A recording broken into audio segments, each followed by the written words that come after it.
उत्सव तीन रंगांचा आभारी आज सजला नतमस्तक आम्ही त्या सर्वांना ज्यांनी भारत देश घडविला, ज्यांनी भारत देश घडविला. नमस्कार, मी अभिषेक जाधव, इयत्ता 7वीचा विद्यार्थी.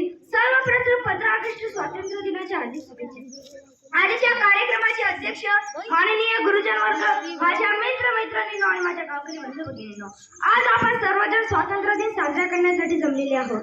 15 ऑगस्ट 1947 रोजी भारताने इंग्रजांपासून स्वातंत्र्य मिळवले आणि जवळपास 150 वर्षाच्या स्वातंत्र्याला स्वतःला मुक्त केले.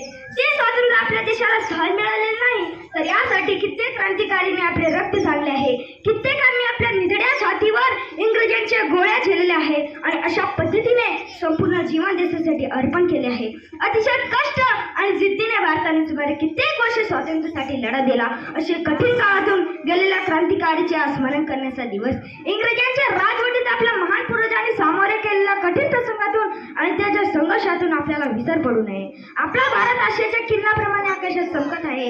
हे स्वातंत्र्य भारताचे शक्य झाले आहे. स्वातंत्र्य हा एक शब्द आहे जो प्रत्येक भारतीयांच्या शिरामध्ये रक्ताप्रमाणे वाहतो. तुलसीदास ही म्हणतात, आश्रित स्वप्न सुख नाही आहे, याचा अर्थ स्वप्नातही आश्रित राहण्याचा आनंद नाही. जेव्हा आपलं जे स्वातंत्र्य होता तेव्हा आपल्याकडे जगात कोणतेही राष्ट्रध्वज नव्हते किंवा कोणतेही संविधान नव्हते. आपले संविधान संपूर्ण जगात एक उदाहरण आहे, ज्यात सर्व नागरिकांना समानतेचा अधिकार आहे. आपला राष्ट्रध्वज प्रेम, बंधुता आणि एकतेचे प्रतीक आहे. भारताचे महान संविधान लेखक बाबासाहेब डॉक्टर भीमराव आंबेडकर यांनी प्रत्येक नागरिकाला स्वातंत्र्याची अनुभूती दिली आहे. आपला भारत स्वातंत्र्य झाल्यापासून ते आर्थिक सामर्थ्य आणि तांत्रिक दृष्टीच्या समृद्धीच्या शिखरावर पोहोचला आहे.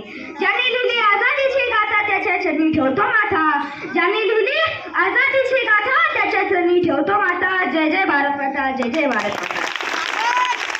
आज आपण स्वातंत्र्याचे मोकळे विश्वास घेत आहोत. हे आपल्याला भारत मातेच्या थोर पुत्रांची आठवण करून देते, ज्यांनी आपल्या देशाच्या नावावर सर्वस्व दिले. भारताचे प्रसिद्ध विद्वान, कवी, इतिहासकार किंवा लेखकांनी सामाजिक सुधारणा करून आपल्या भारताला स्वातंत्र्य मिळवून दिले. तिरंगा आपला राष्ट्रध्वज आहे, देशाची एकतेच्या आदराचे प्रतीक आहे. तो स्वातंत्र्य सैनिकांची बलिदानाची आठवण करून देतो आणि आपण सदैव आपल्या राष्ट्रध्वजाचा आदर केला पाहिजे. तीन रंग का नहीं वस्त्र यह ध्वज की शान है, तीन रंग का नहीं वस्त्र यह ध्वज की शान है, यह भारतीय लोगों के दिलों का स्वाभिमान है. यही है गंगा, यही है हिमालय, यही हिंद की जान है. यही है गंगा, यही है हिमालय, यही हिंद की जान है. और तीन रंगों में रंगा हुआ है अपना हिंदुस्तान है, अपना हिंदुस्तान.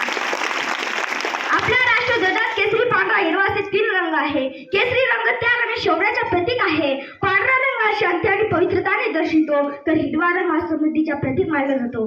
त्याचबरोबर आपल्या राष्ट्रध्वजात एक अशोक चक्र आहे, ज्यात 24 तारे आहे. हा चक्र गतीचा प्रतीक मानला जातो. स्वातंत्र्य दिनी शाळा, कॉलेज, शासकीय इमारती, प्रशासकीय ठिकाणे असं सर्वच ठिकाणी तिरंगा ध्वज फडकवला जातो. दे सलामी उस तिरंगे को जिसमें तेरी शान है, दे सलामी उस तिरंगे को जिसमें तेरी शान है. सर हमेशा ऊंचा रखना इसका, जब तक तुझमें जान है, जब तक तुझमें जान. मित्रांनो, आपल्या देशाला रंगाचा देश म्हणून ओळखलं जातं. आपली कला, संस्कृती, सभ्यता इतकी समृद्धशाली आहे की 5000 वर्षांपूर्वी जगभरात लोक उपासमारीने मरत होते, तेव्हा भारतातील हडप्पा आणि मोहंजोदडो सिंधू सभ्यता उन्नतीच्या शिखरावर होती. ऋग्वेद जगातील सर्वात प्राचीन लिखित ग्रंथ आहे. भारतीय संस्कृती आणि वेदांनी हजारो वर्षापूर्वी बिंदू, शून्य, संख्याप्रमाणे नौकानयन शास्त्रज्ञाने दिनदर्शक पासून नृत्य, गायन, वादन या कलेसोबतच अध्यात्म, खगोलशास्त्र, साहित्य विज्ञान, अभियांत्रिकी, शेती व्यवसाय, वैद्यकीय विज्ञान तसेच अंतराळ विज्ञानापर्यंतचे लिखित ज्ञान दिले आहे.